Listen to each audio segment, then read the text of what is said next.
อะไรอะอยากรู้ว่ารุ่นไหนครับแล้วเจ้าของไปไหนแล้วเอาบอกไปทำมั้ง อืม ไปไหนหรอก แล้วเจ้าของว่าไงบ้าง เจ้าของบอกว่า พอจะปะยางใช้ได้ไหมอะไรอย่างนี้ นี่โอ้ยทำไมเจ้าของพูดอย่างนั้นล่ะ นี่ยาง ล้อหน้าหรือหลัง ล้อหน้าล้อหน้า อะไรนะ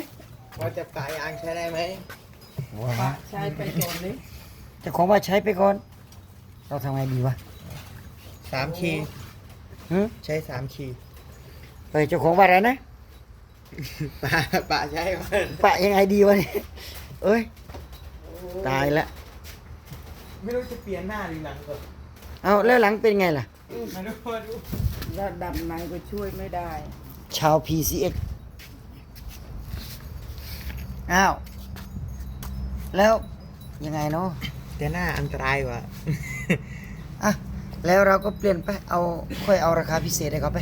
เจ้าของมัวไปไหนนี่ ไม่รู้เหมือนกัน อ๋ออ่ะแก้ปัญหาเองไปช่างใหญ่ ส